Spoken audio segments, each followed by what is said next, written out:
સૌને જય શ્રી કૃષ્ણ. કમૂરતા ચાલી રહ્યા છે, જેને ધનુર્માસ પણ કહેવાય છે. સૂર્ય ધન રાશિમાં પ્રવેશ કરે ત્યારે ધનારક એટલે કમૂરતાની શરૂઆત થાય છે, જેમાં માંગલિક કાર્યોના મુહૂર્ત નથી હોતા. સગાઈ, લગ્ન, વાસ્તુ, યજ્ઞોપવિત આવા કાર્યોના મુહૂર્ત ન હોય, પણ કમૂરતાની અંદર શ્રીમદ ભાગવત સપ્તાહના મુહૂર્તો હોય પણ છે. અને ભગવાન પણ ગીતાજીમાં બોલ્યા, માસાનામ માર્ગશીર્ષોહમ. ભગવાન વિષ્ણુ પરમાત્મા એમ કહે છે કે બધા મહિનામાં માગસર મહિનો હું છું. આ મહિનો ભગવાન વિષ્ણુની પૂજાનો છે, અને ભગવાન વિષ્ણુ પરમાત્મા, ભગવાન દ્વારિકાધીશ, ભગવાન નારાયણ એ મોક્ષના દાતા છે, જે આપણા પિતૃઓને સદગતિ આપે છે, મોક્ષ આપે છે. એટલે આ માસની અંદર ભાગવત સપ્તાહ બહુ થાય. આ માસની અંદર જ ભગવાન શ્રી કૃષ્ણ પરમાત્મા પોતાના ગુરુ શાંદિપની ઋષિને ત્યાં વિદ્યાભ્યાસ કરવા માટે ગયેલા, અને અલ્પકાળની અંદર ટૂંક સમયમાં ભગવાન બધી વિદ્યાઓ પ્રાપ્ત કરેલી. એટલે આ માસ એ વિષ્ણુ ભગવાનનો મહિનો છે. આ માસની અંદર આપણે જોયું હશે ઘણી જગ્યાએ ભાગવત કથાઓ થતી હોય છે. ઘણા એમ પણ પૂછે કે કમૂરતામાં ભાગવત કથા થાય? જવાબ છે હા. માત્ર માંગલિક કાર્યો જ કમૂરતામાં નથી થતા. ધાર્મિક કાર્યો, ધાર્મિક અનુષ્ઠાનો, ગ્રહો પૂજા, દેવી યાગ, આવું બધું કમૂરતામાં થતું જ હોય છે. તો આ માસને અનુલક્ષીને ઘણા યજમાનો પણ ઘણા સમયથી કહે છે કે એવું કોઈ આયોજન હોય તો જણાવજો. આપ સૌને ખ્યાલ જ હશે, શ્રીમદ ભાગવત સપ્તાહ જ્ઞાન યજ્ઞ ભગવાન વેદવ્યાસજી દ્વારા 18 પુરાણ બનાવેલા, એમાં એક છે શ્રીમદ ભાગવત મહાપુરાણ, જેના 18,000 શ્લોક છે.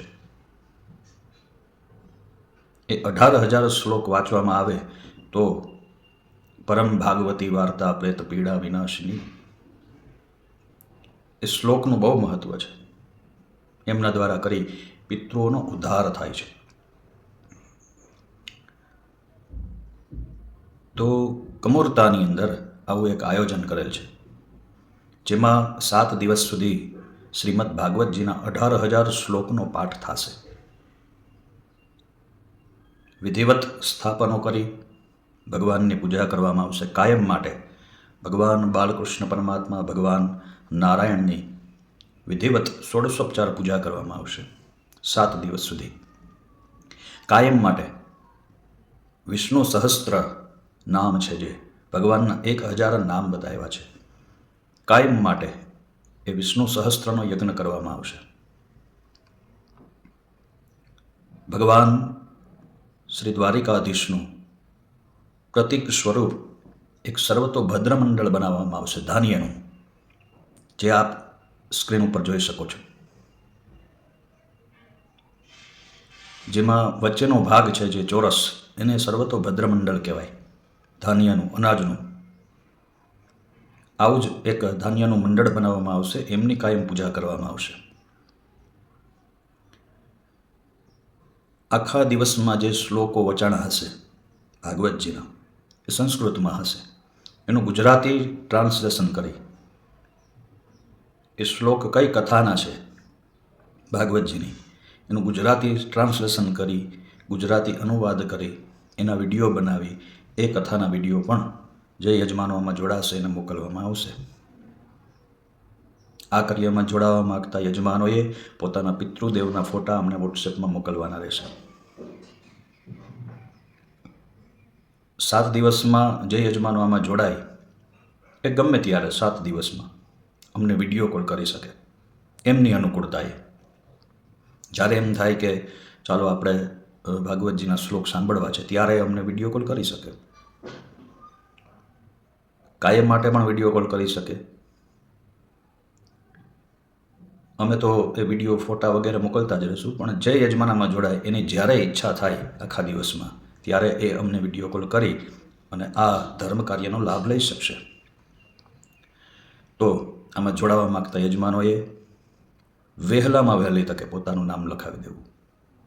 સંખ્યા મર્યાદિત રાખવાની હોય છે, અને તૈયારી પણ ઘણી બધી કરવાની હોય છે. માટે દરેક યજમાનોએ વહેલું પોતાનું નામ લખાવી દેવું. વધારે માહિતી માટે અમારા નંબર છે આપની પાસે, એમાં સંપર્ક કરવો. આ આયોજન કમુહૂર્તમાં એટલે પોષ માસમાં સુદ પક્ષની 8મથી મંગળવાર તારીખ 7/1/2025થી શરૂઆત થશે.